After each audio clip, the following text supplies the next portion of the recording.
L'information en tout temps et en tout lieu, c'est le credo de Vision 4. Mesdames, Messieurs, bonsoir. Bienvenue aux 20h. Les titres de l'actualité. Affaire Monseigneur Jean-Marie Benoît Bala. Les évêques du Cameroun annoncent l'identification synonyme de réception du corps du prélat demain à l'hôpital général de Yaoundé. Les mêmes évêques se disent choqués par la mort tragique de Monseigneur Jean-Marie Benoît Bala. C'est en tout cas la substance de la cérémonie de clôture du regroupement des évêques de l'Afrique centrale qui a eu lieu ce dimanche à Yaoundé. Plus de précisions dans ce 20h. En international, Mali, une forte manifestation a été enregistrée ce jour à Bamako. Opposants accompagnés de milliers de personnes ont dit non à la révision de la Constitution. Pour l'heure, le président malien ne semble pas vouloir céder. Qu'est-ce qui coince? La réponse, c'est dans ce journal. Toujours en international, Sénégal, 8 personnes ont trouvé la mort dans une bousculade au stade de Dakar. C'était au cours d'une rencontre de football. Le gouvernement vient d'interdire toute activité sportive ou culturelle sur l'ensemble du territoire sénégalais. Nous en parlons dans cette grande séquence d'informations. Voilà pour l'essentiel. Mesdames, Messieurs, merci d'avoir choisi le meilleur couloir de l'information. Parlant justement de cette information, j'annonce que le Cameroun vient de boucler une semaine véritablement triste. Pour l'instant, le bataillon d'intervention rapide vient de vivre une situation véritablement trouble. Le bataillon d'intervention rapide, transporte ship du nom Mundemba, vient de chavirer. 3 personnes retrouvées pour l'instant. Le Mundemba a chaviré ce matin au large de Demboucha vers 5 heures. 3 task forces déployées pour les opérations de recherche et de sauvetage. Un hélicoptère du bataillon d'intervention rapide a également été déployé. Rappelons que le colonel Moussa était embarqué dans ce bateau. Pour la petite histoire, ce dernier venait d'être nommé commandant en second du bataillon d'intervention rapide Delta du côté de Bakassi où il exerçait comme SEM. Pour l'heure, l'on parle également de 27 soldats du bataillon d'intervention rapide, le BIR jusque-là, qui sont portés disparus. Nous y reviendrons donc de manière plus détaillée dans nos prochaines éditions. Il faut reconnaître que les circonstances, les véritables raisons de ce bateau qui a chaviré tôt ce matin ne sont pas encore connues. La suite de votre journal, et je vous le disais justement en titre, c'est avec ce regroupement des évêques de l'Afrique centrale. Ils ont achevé leur conclave ce jour à Yaoundé de manière substantielle. L'on retiendra que les évêques du Cameroun vont réceptionner le corps de leur prélat. Ce sera demain, Monseigneur Jean-Marie Benoît Bala, du côté de l'hôpital général de Yaoundé. Les mêmes évêques se disent choqués par la disparition tragique de l'évêque de Bafia. Notre reporter Olivier Ebodé a assisté à cette cérémonie de clôture. Son compte rendu.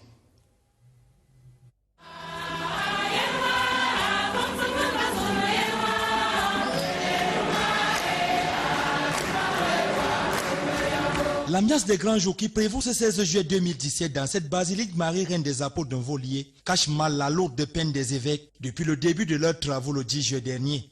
Même si les réflexions ont porté sur l'œcuménisme et le dialogue interreligieux en Afrique centrale, les princes de l'église catholique de la sous-région n'ont pas oublié le contexte dans lequel se tenaient les travaux de cette 11e assemblée plénière de leur association. Le communiqué final sanctionnant la fin de leurs travaux ce dimanche est formel sur la disparition de Monseigneur Jean-Marie Benoît Bala, ici en portrait. Les évêques sont choqués par la mort tragique de son Excellence Monseigneur Jean-Marie Benoît Bala, évêque de Bafia. Ils expriment leur solidarité à la conférence épiscopale du Cameroun et au peuple de Dieu qui est à Bafia. Aussi encourage-t-il toutes les démarches consistant à faire jaillir la vérité sur ce décès. Ils invitent l'ensemble des croyants à la prière et demandent au Seigneur d'accueillir son serviteur dans la joie de la résurrection. Si la messe est dite sur les travaux de Yaoundé en attendant ceux de Malabo en Guinée équatoriale en 2020, elle n'est pas encore dite sur l'affaire Monseigneur Bala, dont la nouvelle identification de la dépouille est prévue ce lundi 17 juillet 2017 par l'épiscopat camerounais. Nous l'avons dit, n'est-ce pas, dans le communiqué, que le corps, une fois qu'il nous sera remis, et lorsque nous l'aurons identifié, nous le prendrons en charge. En attendant, pour le moment, il n'est pas encore à notre disposition, mais les choses sont en train d'aller dans ce sens-là. Nous allons récupérer le corps après l'avoir identifié. Donc nous sommes dans cette voie. En attendant, les chrétiens de l'église catholique qui est au Cameroun et dans la sous-région continuent de formuler leurs prières pour le repos de l'âme de l'évêque de Bafia. Je rappelle à votre suite Norbert Olivier Ebodé et que Yohan Soué Edjan est le nouveau président de ce regroupement des évêques de l'Afrique centrale. Il remplace à ce poste Monseigneur Samuel Cléda qui était jusque-là le président de ce regroupement. C'est d'ailleurs ce dernier qui a célébré la messe pontificale solennelle de clôture ce dimanche. Je l'ai donc dit, qui remplaçait le Monseigneur Cléda. Disons également que le mandat de Monseigneur Yohan Soué Edjan, de nationalité équato-guinéenne, courra jusqu'en 2020. Date également de la 12e assemblée de regroupement de ces évêques de l'Afrique centrale, et ce sera du côté de Malabo. Monseigneur Samuel Cléda, quant à lui, avait été porté à ce poste lors de l'avant-dernier regroupement. C'était du côté du Congo au Brazzaville. Parlant toujours de votre 20h, cette fois-ci en culture, pour ce qui est de la catégorie E, il s'agit donc des droits voisins. L'on vient de lire le tout nouveau président du conseil d'administration. Ce sera également la toute nouvelle société en matière de droits voisins au Cameroun. C'était hier du côté du palais de sport de Yaoundé, en présence de nombreux hommes de médias, des hommes de loi, mais également de plusieurs artistes. Nathan Amourou. Mon nom est sur le fichier. Mais quelqu'un entre avec le badge. Tu vas dire le faux, tu vas dire le faux. On a fait le faux. 11 heures d'horloge et d'intenses cogitations ont permis aux acteurs culturels et artistes qui se sont retrouvés hier au palais des sports de Yaoundé pour élire le président de la société camerounaise des droits voisins du droit d'auteur. Après 2 ans de travail dans l'ombre, c'est désormais Aladji Touré qui va présider aux destinées des ayants droit du droit voisin du droit d'auteur. Tout simplement, le début de la sortie de misère en fait des artistes, musiciens, comédiens et autres. Je pense qu'aujourd'hui c'est un très grand jour. Malgré ces assises consensuelles qui ont réuni des centaines d'acteurs culturels et d'artistes, certains sceptiques ont trouvé à redire. Il y a un problème de mascarade et de faux. Voilà. C'est la peste qui remplace le choléra dans les droits d'auteur. Pour d'autres, c'est une nouvelle ère, une aubaine qui souffre dans ce domaine, restés aux oubliettes. Alors actuellement, n'ont pas compris pourquoi nous sommes là. Nous aurions voulu que tous les artistes, ceux qui savent qu'ils font partie des artistes bénéficiaires du droit voisin, du droit d'auteur, ils doivent savoir là où nous allons. Nous sommes là pour créer une nouvelle société. Une prise de conscience claire. Pendant 2 ans, Aladji Touré a travaillé avec son équipe. C'est le vrai brainstorming, comme on dit, avec beaucoup de technocrates en termes de technique de droit, de gestion des droits voisins et de toutes les procédures administratives et environnantes. Les droits voisins seront désormais pris en compte dans la catégorie E, qui depuis des lustres a été oubliée. Nous ne pouvons que souhaiter bon vent à cette nouvelle structure, qui est une grande première pour l'État du Cameroun. Bien des choses donc à Aladji Touré, qui reste une icône comme président du conseil d'administration de la toute nouvelle société des droits voisins au Cameroun. La suite de cette grande séquence d'informations, c'est avec ces membres du comité départemental du Mungo pour ce qui est du budget d'investissement public qui viennent de se réunir du côté de ces départements. Objectif, dresser le bilan d'exécution de ces budgets dans cette partie du Cameroun. On constatera tout de même que cet investissement jusque-là reste bien faible. Mélanie Bibanga nous en dit un peu plus.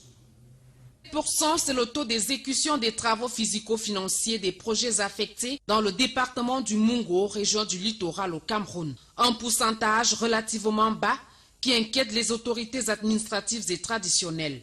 Le second trimestre de l'année budgétaire 2017 étant achevé, les principaux acteurs de la chaîne de la dépense publique du Mungo tentent de trouver une explication à cette faible réalisation en dénonçant la non-maîtrise des procédures de passation des marchés qu'ils qualifient de patates chaudes entre leurs mains. 30 appels d'offres lancés depuis le début de l'année, 28 contrats attribués, 22 contrats signés et notifiés. C'est le bilan des travaux entrepris. Dans le souci d'atteindre un taux d'exécution honorable au terme de l'exercice budgétaire en cours, les échanges francs ont eu lieu. À cet effet, l'implication effective de tous les acteurs est recommandée, ainsi qu'un suivi efficace des comités techniques communaux. Rappelons que pour pallier les problèmes liés aux marchés abandonnés ou mal exécutés, le MINPAD, lui, Paul Motazi, a prescrit un référentiel permettant justement de recenser ces chantiers auprès des comités régionaux, départementaux et communaux.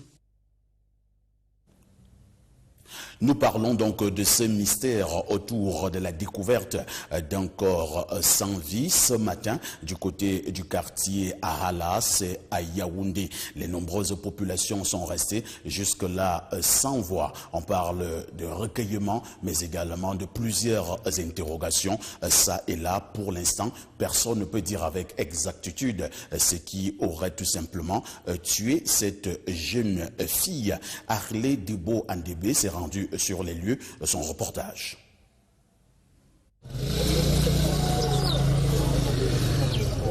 Ce matin, réveil bouleversant pour les riverains d'Aha, la deuxième chefferie. À l'origine, le corps d'une jeune fille, la vingtaine, dans la rigole. À l'observation, aucune trace de violence physique externe. La demoiselle est en tenue de sport. Une histoire pathétique du dimanche qui fait grande affluence. Mais personne parmi les populations pour la reconnaître. Elle ne serait donc pas du quartier, sauf si elle venait d'aménager. Comme cette mère de famille, beaucoup étaient en route pour la messe matinale et certains ont dû changer de programme. Du retour de la messe, je suis venu voir le corps comme tout le monde, mais j'ai été informé depuis 6 heures, dit-elle. Consternation de mise donc autour de cette macabre découverte dominicale, encore non identifiée jusqu'à l'arrivée de la police, qui a entamé les procédures d'évacuation et d'ouverture d'enquête. Pour mieux commercialiser leurs produits, du côté des DEA, on constatera qu'ils sont écoliers, mais également élèves qui ont pris d'assaut ce que l'on appelle de ce côté le marché du bord, du côté des DEA. Un marché véritablement où l'on arrive à faire d'énormes profits, d'énormes bénéfices, mais on enregistre également plusieurs risques dans ce fameux marché du bord, du côté des DEA. Dieudonné Ntep, compte rendu. Comme la petite Erika, de nombreux enfants ont pris d'assaut le marché du bord des DEA. Avec leurs marchandises, l'objectif est de trouver plus de clients au regard de l'affluence que présente ce coin. Parce que le marché le bord est le plus grand marché de la ville des DEA. Je vends beaucoup. Parce qu'il y a très de clients ici. Beignets, arachides, œufs, oranges sont quelques produits que commercialisent ces enfants. Une manière plus habile d'occuper leurs vacances. Pourquoi le marché du bord? Pourquoi tu préfères venir voir le marché du bord? Parce que c'est ça qui fait que ça paye ma scolarité. Cette activité florissante des petits commerçants dans la ville d'Edea interpelle un peu plus les parents. C'est un problème complexe. La législation en vigueur ne voudrait pas que les enfants travaillent, mais la situation économique de notre pays qui est difficile pour beaucoup de familles, prête à confusion. Je ne suis pas sûr que c'est de gaieté de cœur qu'on puisse envoyer un enfant travailler dans la rue. Moi, je pense que c'est quand il y a des nécessités impérieuses économiques, tenir les deux bouts, que des familles font ce sacrifice-là. La difficulté, c'est l'embouteillage, parce que c'est tout le monde qui veut toujours venir au-devant. Ouais, pour gérer ses enfants, nous faisons d'abord l'assainissement. Dans le marché, des motos ont une place. Comment faire pour se marier au Cameroun? La question brûle les lèvres de plusieurs Camerounais en ce moment. Malgré les nombreux appels à l'ordre s'appuyant sur la réglementation en vigueur au Cameroun, elles sont nombreuses, ces belles familles qui brillent par une certaine exagération au niveau des listes concernant justement les dots dans notre pays, le Cameroun. Que faire pour tout simplement contourner cette équation bien difficile à résoudre? Notre reporter Florent Zanga s'est rendu sur le terrain. Son reportage. Se marier de nos jours devient un véritable fardeau, un poids que ne parviennent plus à soulever plusieurs Camerounais en majorité jeunes, surtout pour le coût exorbitant de la dot. Certains jeunes qui n'ont même jamais eu la possibilité de toucher la banque sur le million. Et vous allez avec dans certaines familles, vous allez comprendre que la dot c'est 1 million, 2 millions. En fait, nous jeunes, nous sommes confrontés souvent à ce genre de situation parce que quand nous rencontrons des gars qui veulent bien nous épouser, là dehors, et puis quand on les présente à nos parents, la difficulté c'est que les dots sont souvent un peu exorbitantes. Donc, du coup, les gars se découragent et puis ils nous abandonnent. Plusieurs jeunes hommes et jeunes femmes sont à la crête. Et il n'y a pas que les jeunes, même des quinquagénaires, après avoir travaillé des décennies durant, n'ont toujours pas trouvé la bonne mesure. Moi, personnellement, je n'ai pas encore réussi à doter ma femme. Effectivement, parce que la dot, on ne dote pas une femme qui veut m'équiper en ce moment précis. La dernière loi votée à l'Assemblée nationale sur la dot, à l'effet de limiter son coût, est selon des jeunes inexistante et sans impact sur les belles familles. Comme la loi aussi demandait qu'on devait rabaisser la dot, certains parents et certaines personnes ne comprennent pas. Certaines coutumes sont encore très fortes aujourd'hui, au point où il serait difficile que cette loi qui a été votée par l'Assemblée nationale soit mise en application. Que faire aujourd'hui pour que tout aspirant au mariage bénéficie d'une dot symbolique? C'est juste un cadeau, mais au jour d'aujourd'hui, c'est un fonds de commerce. C'est ça qui fait blocage. À l'époque de ma maman me dit que mon père l'avait doté avec 5 pièces d'argent. Il reste que les uns et les autres reviennent tout simplement à la raison. Parce que cette dot, ce dot aussi constitue un frein.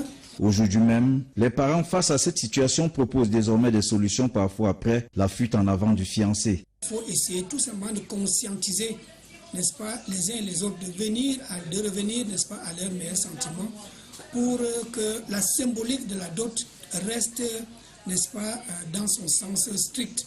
L'essentiel, c'est que les enfants s'aiment et qu'ils puissent se compléter. Oui, la dot, ça dépend de ce qu'ils peuvent trouver. Reste plus qu'à compter sur le courage des fiancés qui devraient aussi avoir leur mot à dire sur la question.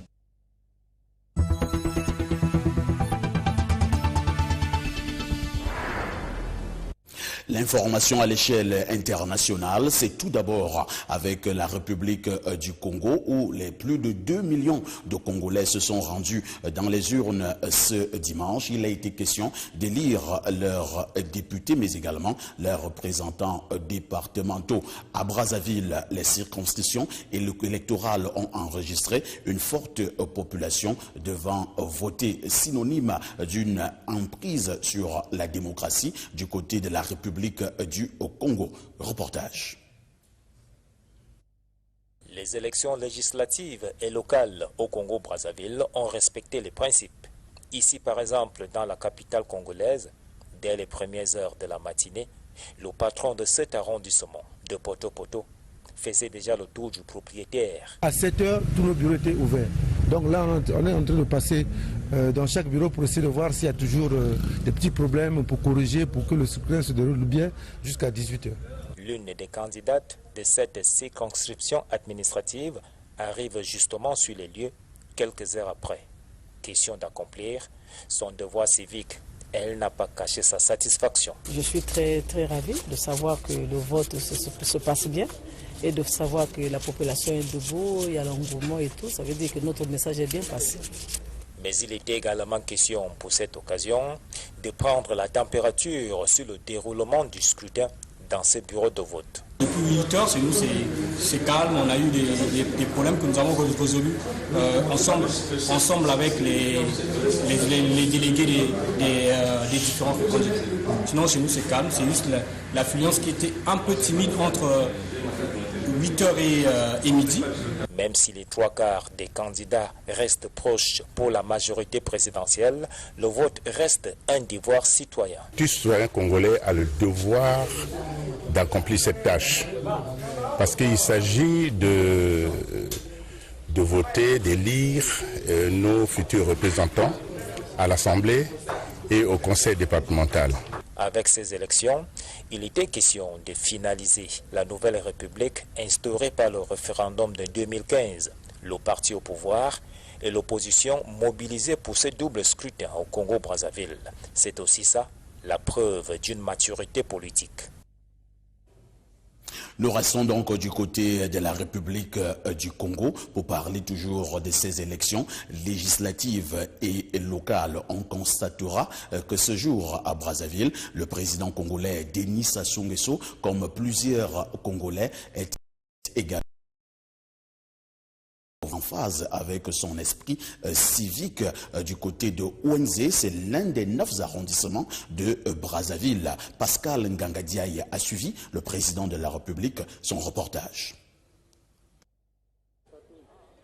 Il était 11h20 quand le chef de l'État, le président Denis Sassou Nguesso de la République du Congo, est arrivé ici au siège de l'arrondissement 5 Ouenzé, où il est inscrit comme électeur parmi les 500 électeurs de ce bureau 2 de vote du siège de l'arrondissement 5 Ouenzé, où il est inscrit. Reçu par le président du bureau de vote, le président Denis Sassou Nguesso s'est plié aux usages, c'est-à-dire aux règles de la loi pour voter, avant de déposer son bulletin dans l'urne, acclamé par l'assistance sur place, avant de s'entretenir avec le président de la Commission nationale électorale indépendante, certainement pour s'enquérir du déroulement du scrutin sur l'ensemble du territoire national.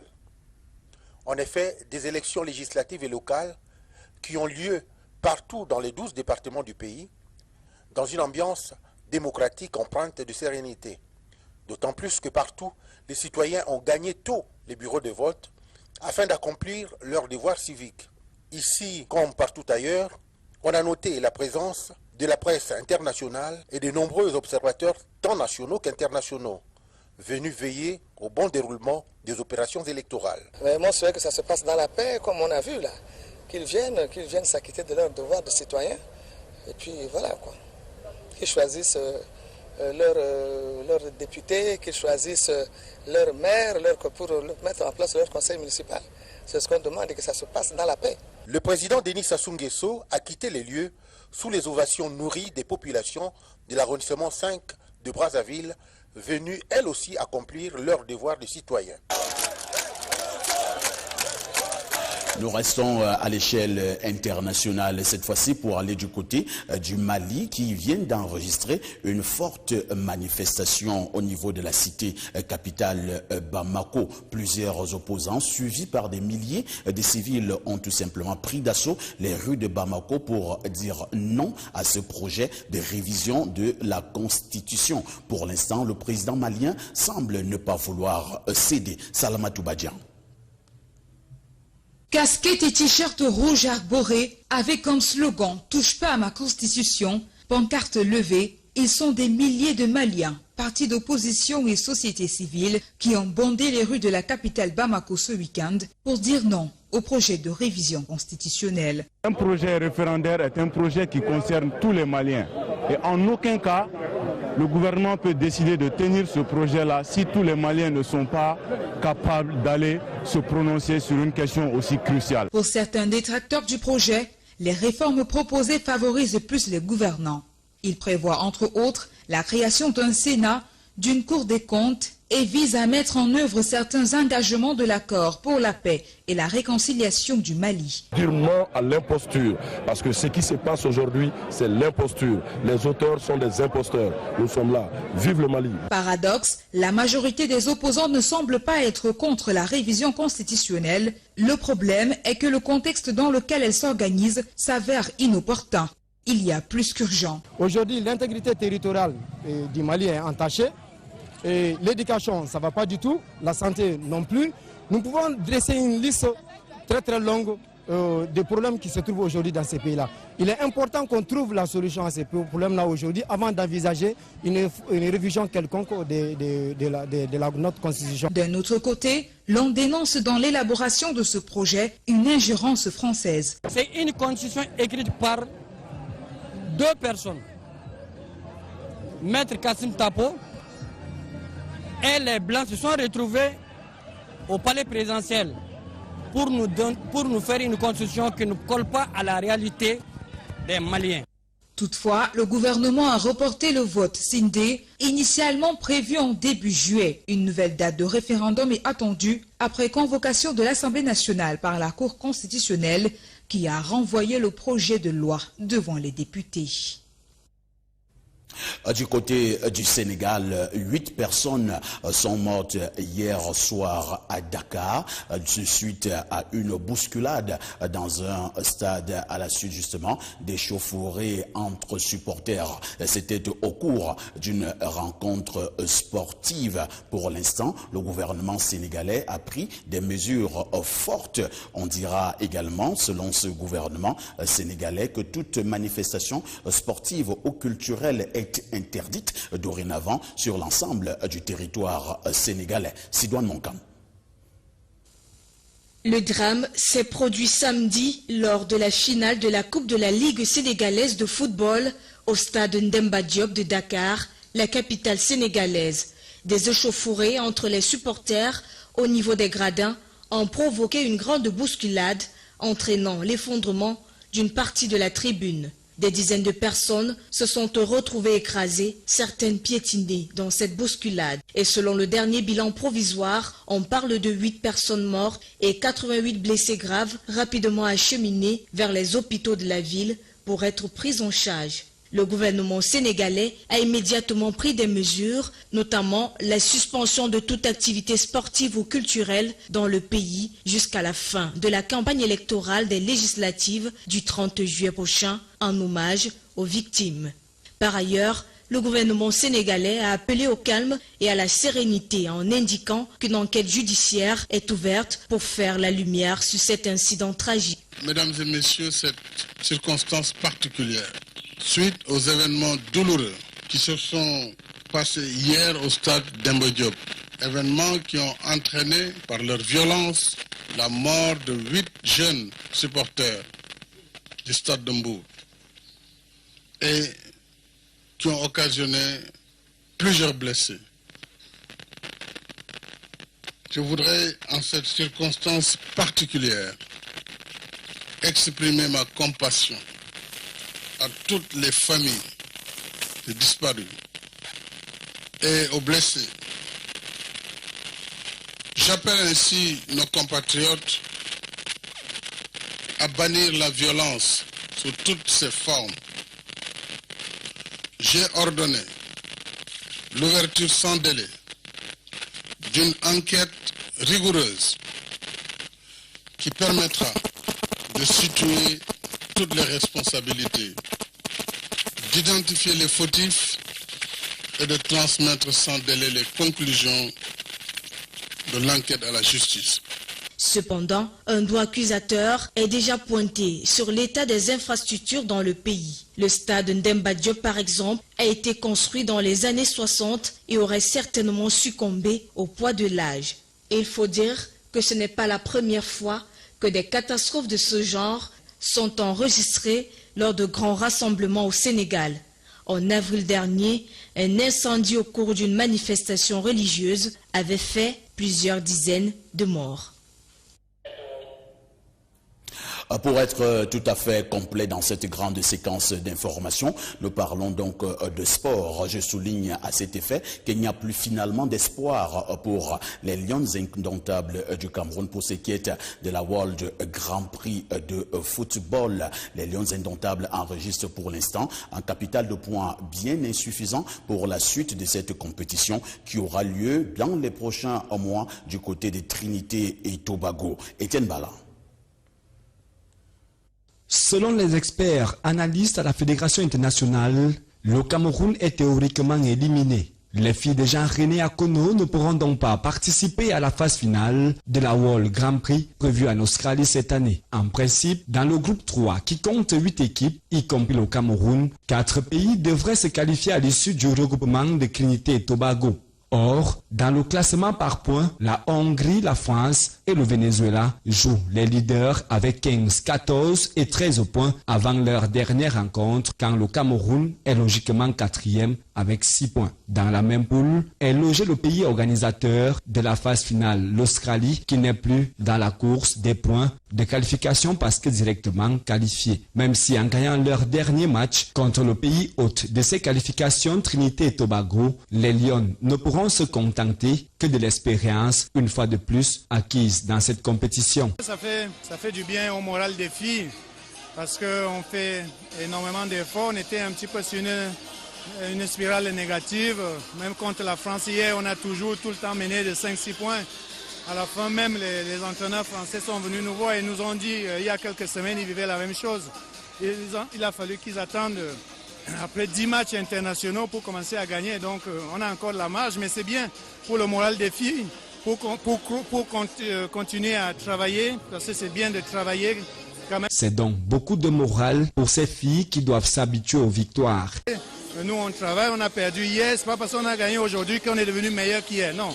Hier on a fait un meilleur match contre les Français parce qu'on les a vraiment tenus à la gorge. Et les entraîneurs français ils s'excusaient presque à la fin. Surtout qu'on n'a même pas pris un seul set.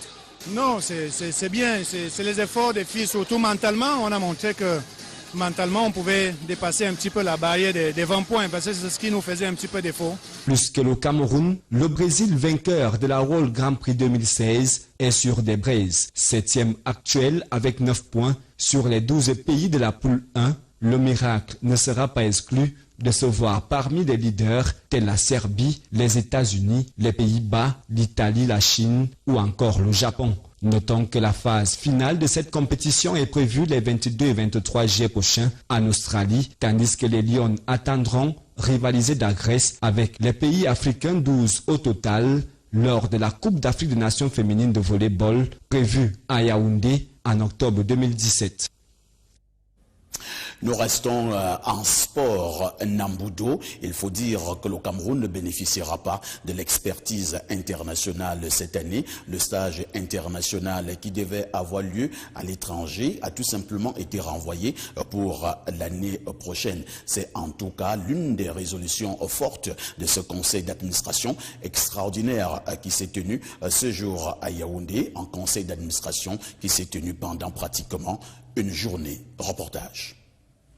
L'édition 2017 du stage international est annulée et reportée à l'année prochaine. C'est l'une des principales résolutions du conseil d'administration extraordinaire de la Fédération camerounaise de Nambudo qui vient de se dérouler à Yaoundé au siège de cette association sportive civile à Titi Garage. Les administrateurs venus des diverses régions du pays ont échangé sur leurs points, dont entre autres la validation des différents bilans de la saison sportive précédente, la réorganisation du calendrier des activités de la saison en cours, les enjeux autour du stage international de Nambudo, traditionnellement supervisé par le fondateur du Nambudo, le Doshusuke Yoshinao Nambu, ceinture noire, 10e dan, et les préparatifs des différents rendez-vous internationaux. Entre autres conclusions donc, l'annulation sans autre forme de procès de l'édition 2017 du stage international suite à une préparation informelle et la redéfinition des rôles des uns et des autres pour le bon déroulement des activités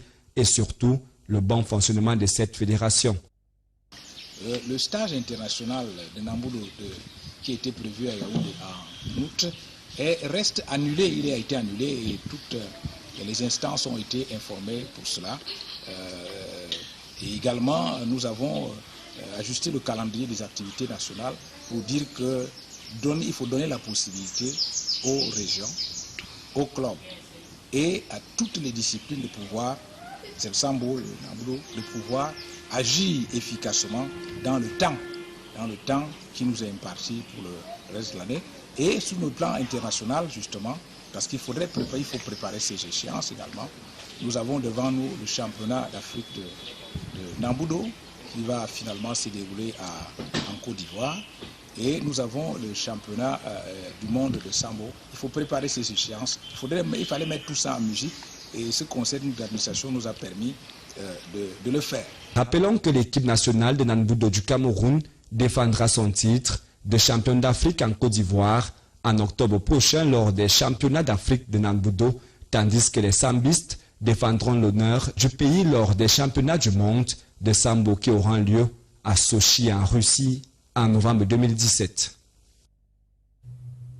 C'est la fin de ce journal, mais avant toute chose, je vous suggère de prendre rendez-vous tout à l'heure avec Maxime Tchabak pour le compte du programme Dimanche des Lions. Demain, 20h, retrouvez Jean-Jacques Zeux. Quant à moi, je vous donne rendez-vous le week-end prochain, 20h. Au nom de toute l'équipe, je vous dis merci. Merci surtout de nous avoir permis de donner une fois de plus le ton de l'information en télévision. Agrève sur les programmes sur Vision 4.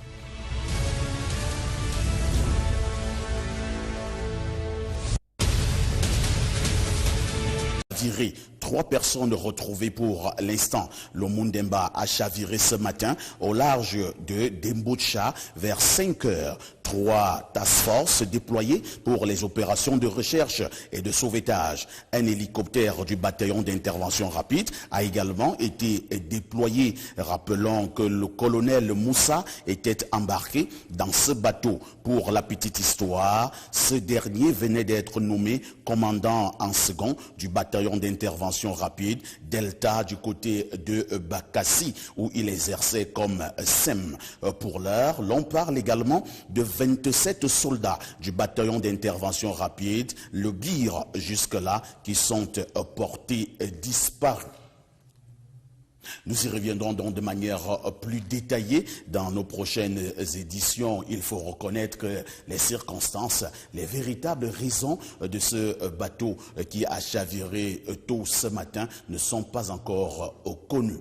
La suite de votre journal, et je vous le disais justement en titre, c'est avec ce regroupement des évêques de l'Afrique centrale. Ils ont achevé leur conclave ce jour à Yaoundé de manière substantielle. L'on retiendra que les évêques du Cameroun vont réceptionner le corps de leur prélat. Ce sera demain, Monseigneur Jean-Marie Benoît Bala, du côté de l'hôpital général de Yaoundé. Les mêmes évêques se disent choqués par la disparition tragique de l'évêque de Bafia. Notre reporter Olivier Ebodé a assisté à cette cérémonie de clôture. Son compte rendu.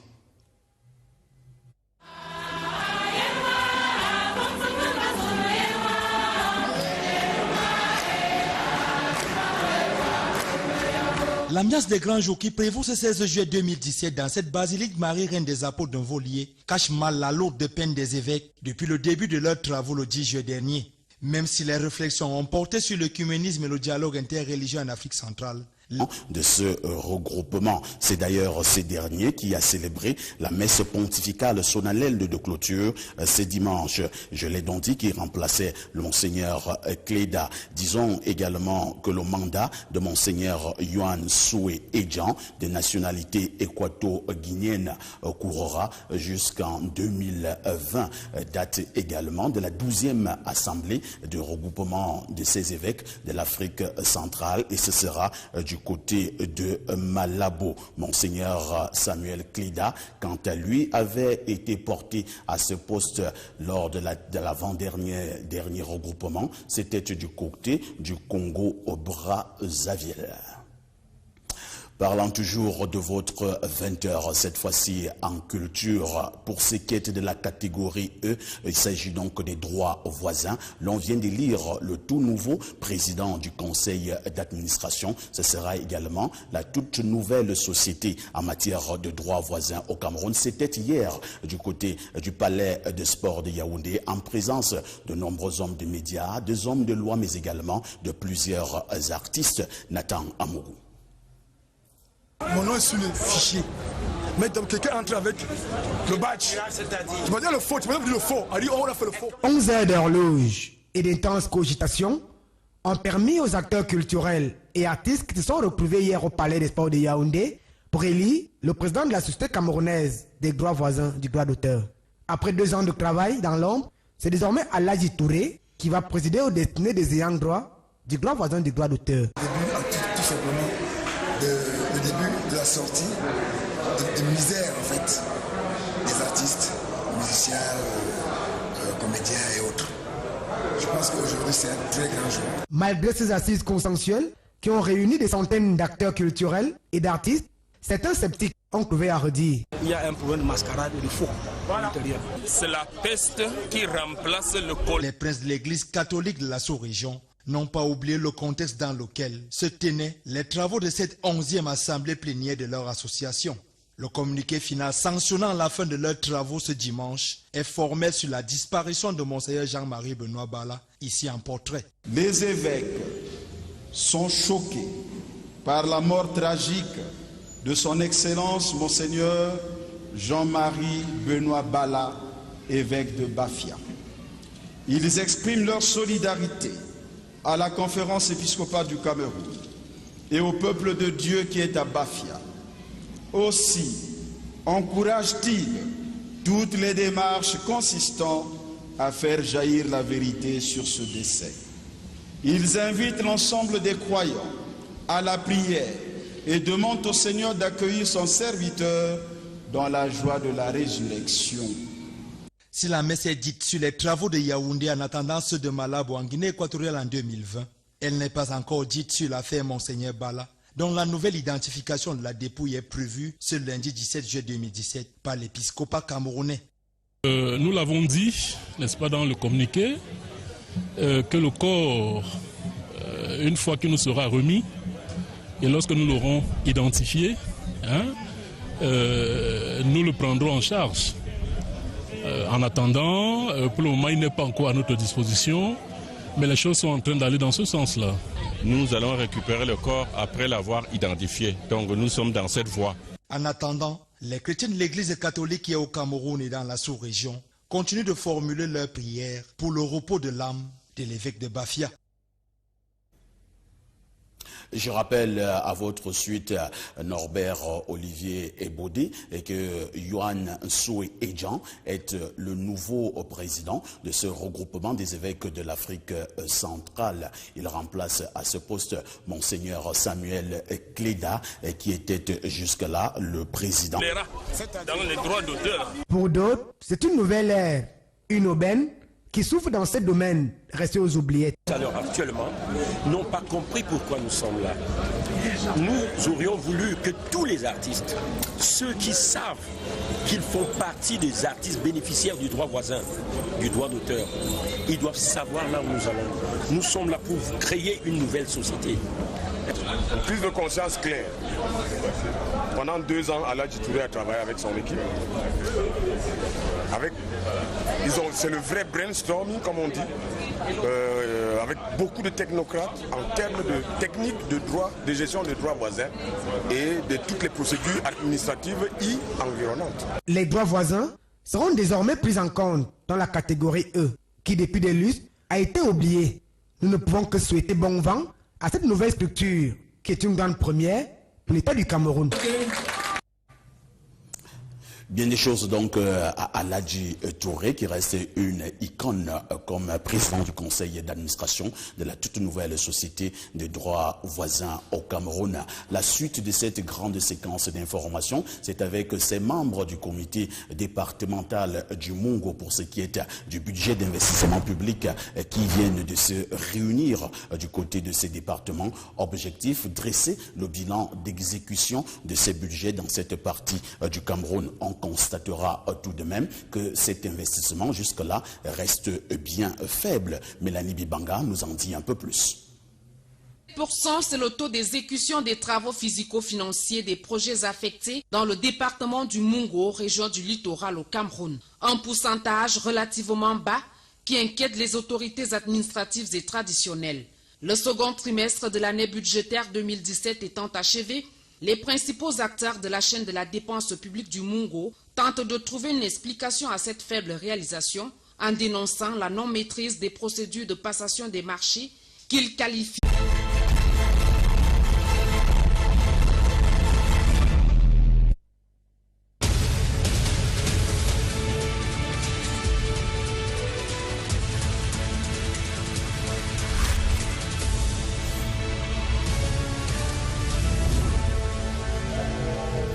L'information en tout temps et en tout lieu, c'est le credo de Vision 4. Mesdames, Messieurs, bonsoir. Bienvenue aux 20h. Les titres de l'actualité.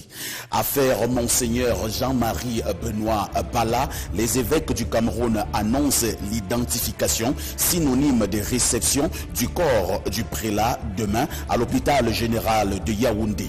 Les mêmes évêques se disent choqués par la mort tragique de Monseigneur Jean-Marie Benoît Bala. C'est en tout cas la substance de la cérémonie de clôture du regroupement des évêques de l'Afrique centrale qui a eu lieu ce dimanche à Yaoundé. Plus de précisions dans ces 20 heures. En international, Mali, une forte manifestation a été enregistrée ce jour à Bamako. Opposants accompagnés de milliers de personnes ont dit non à la révision de la Constitution. Pour l'heure, le président malien ne semble pas vouloir céder. Qu'est-ce qui coince? La réponse, c'est dans ce journal. Toujours en international, Sénégal, 8 personnes ont trouvé la mort dans une bousculade au stade de Dakar. C'était au cours d'une rencontre de football. Le gouvernement vient d'interdire toute activité sportive ou culturelle sur l'ensemble du territoire sénégalais. Nous en parlons dans cette grande séquence d'informations. Voilà pour l'essentiel. Mesdames, Messieurs, merci d'avoir choisi le meilleur couloir de l'information. Parlant justement de cette information, j'annonce que le Cameroun vient de boucler une semaine véritablement triste.